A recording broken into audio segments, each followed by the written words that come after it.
In the freezing dawn of December 4, 2024, a man in a cream hoodie and black mask stood motionless across from the glittering New York Hilton Midtown. At precisely 6:44 a.m., UnitedHealthcare CEO Brian Thompson stepped out of his hotel and walked toward an investors' meeting he would never attend. 3 silent shots tore through the cold Manhattan air. Thompson staggered, clutching his back, and collapsed on the sidewalk in a pool of his own blood. He was pronounced dead within minutes. The killer didn't panic. He calmly cleared a jam in his pistol, scooped up every shell casing like a professional, and vanished into Central Park on an electric bike. On those casings, police later found 3 words that would electrify the entire nation: delay, deny, depose. A manifesto written in bullets. Brian Robert Thompson was 50 years old, a father of 2, and the face of one of America's largest health insurers. To the public, he was the embodiment of corporate success, a powerful figure at the apex of a vast and influential industry. His name was synonymous with UnitedHealthcare, a titan in the American medical landscape. He had climbed the corporate ladder at UnitedHealthcare for decades, a long, steady ascent fueled by ambition and a deep understanding of the system. He eventually found himself overseeing a company that covered 49 million Americans, a population larger than many countries, and generated billions in annual profit. From his vantage point, he held sway over a colossal enterprise, a complex machine of finance, policy, and healthcare delivery. Behind the polished boardroom image, however, lay a corporation repeatedly accused of denying life-saving claims, leaving desperate patients fighting for their very survival. For every dollar of profit, there were stories of bureaucratic indifference. Accusations painted a picture of a cold, calculating entity where algorithms and bottom lines often overruled the pleas of doctors and the needs of the sick. Thompson himself had received death threats tied directly to those denial practices. The anger directed at the company had found a personal target in him. Yet his wife and children would later describe him as a devoted family man who simply showed up every day to do his job in a broken system. They saw a husband and father, not a villain, a man caught in the gears of a machine far bigger than any single individual. The shooter was 26-year-old Luigi Mangione, an Ivy League graduate with a degree in engineering, no prior criminal record, and a quiet life in Hawaii until he disappeared from his own mother's radar months earlier.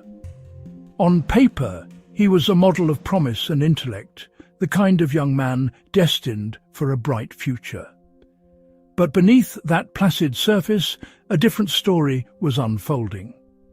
Mangione suffered excruciating chronic back pain from spondylolisthesis, a condition that left him in constant agony. It was a relentless, invisible torment that reshaped his world, turning every day into a battle against his own body. His promising life was slowly being dismantled by a pain that few could see, and even fewer could understand. Online forums and private writings revealed a young man seething with rage against a healthcare system he called the most expensive and one of the deadliest in the developed world.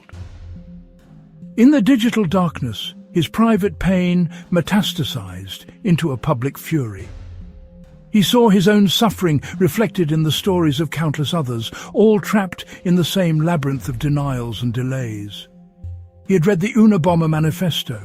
He had praised the idea that sometimes violence is the only language the powerful understand. In his isolation, these radical philosophies offered a grim logic, a justification for the unthinkable. His despair was hardening into a dark and singular purpose, aimed squarely at the system he blamed for his torment. For 10 straight days, in late November 2024, Mangione had stalked New York City like a ghost. He moved through the 5 boroughs, unseen, unheard, a phantom with a singular, chilling purpose. In a city of millions, he had achieved the impossible, complete and utter anonymity. Every move was planned, every interaction calculated. He was a predator, and the concrete jungle was his hunting ground. He arrived by Greyhound bus using a fake New Jersey ID, a flimsy piece of plastic that was his first key to invisibility. He checked into a cheap hostel, a place where no one asks questions, melting into the transient flow of the city. From this anonymous base, he cased the Hilton Midtown for hours, studying its rhythms, its security, its vulnerabilities. And then, with unnerving patience, he waited for the perfect moment to strike. On the morning of the murder, his routine was deceptively normal. He bought coffee and granola bars at a nearby shop, just another face in the morning rush. Then he positioned himself with military precision across the street, his vantage point selected for its clean line of sight. He fired a 3D printed ghost gun, a silenced pistol with no serial number that he had built himself. It was a weapon as untraceable as the man who wielded it. The escape was textbook and ice cold. There was no panic, no wasted motion. Every step had been rehearsed in his mind 100 times. He took an e-bike deep into Central Park, the silent vehicle his key to a swift getaway. There he would dump the backpack containing a Tommy Hilfiger jacket and Monopoly money as a mocking calling card, a bizarre and arrogant flourish. From the park, it was a simple taxi to the bus station and total disappearance back into the anonymity from which he came. He believed his plan was flawless, that he had left nothing behind. But in his arrogance, he made mistakes. He left invisible breadcrumbs, a water bottle, a candy wrapper, partial fingerprints on a discarded item, and a phone that pinged straight back to him.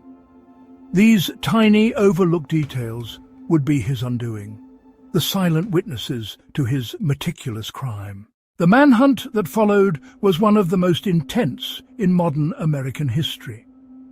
NYPD and the FBI offered massive rewards. Every major network ran the grainy surveillance footage on loop.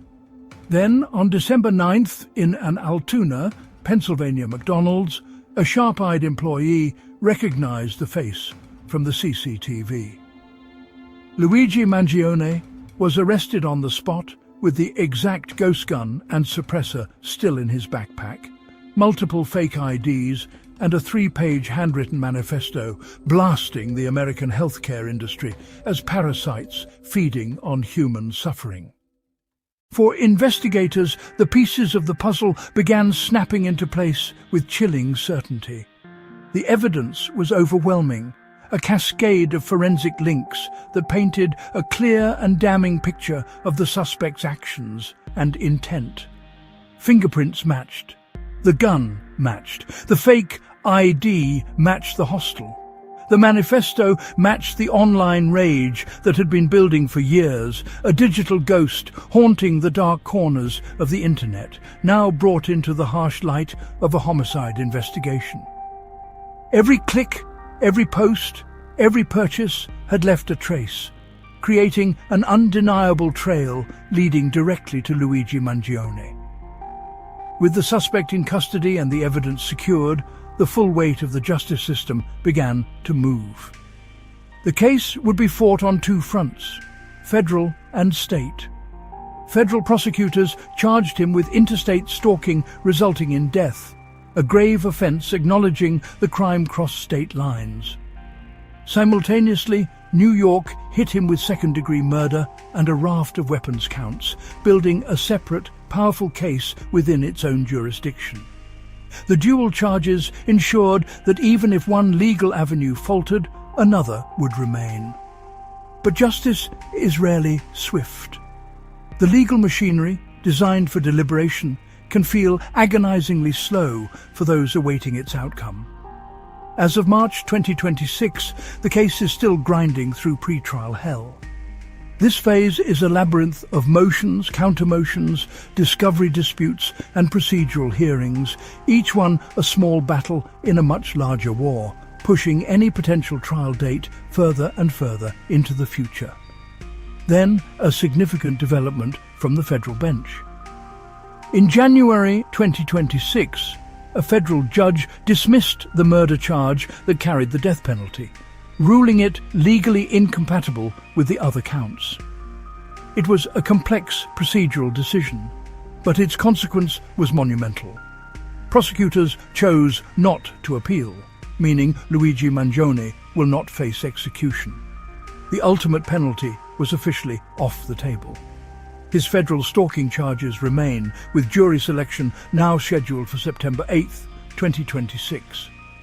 In state court, however, the murder trial was unexpectedly moved up to June 8, 2026, after a February hearing. The sudden acceleration of the state's timeline provoked a visceral reaction. Mangione made a fiery outburst in court when the judge announced the new date. Meanwhile, the core of the prosecution's case hangs in the balance. Defense attorneys continue fighting to suppress key evidence, including pages from Mangione's notebook in which he allegedly wrote his intent to target a health insurance executive. The fight over these words, and whether a jury will ever see them, is now central to the case. The nation remains bitterly divided. Millions condemned the cold-blooded act, yet polls showed younger generations quietly torn, horrified by the violence, but nodding at the symbolism of those three words on the bullet casings. A wife lost her husband. 2 children lost their father. Corporate boardrooms across the country installed new security overnight. Luigi Mangione didn't just kill a man. He walked into the spotlight as the unwilling face of a broken system's revenge. No matter how deep the grievances, violence is never the answer. Yet the image of those 3 words etched on shell casings still haunts every American who has ever fought with their insurance company and lost. This is the true crime story that refuses to die. The CEO assassination that America still cannot stop talking about. As the echoes of this case fade into the night, one truth remains. Some shadows never fully lift. The unanswered questions, the whispers in the dark, the lives forever changed. They linger. Here, at Shadows of the Unresolved, we peel back the layers of the cases that refuse to rest.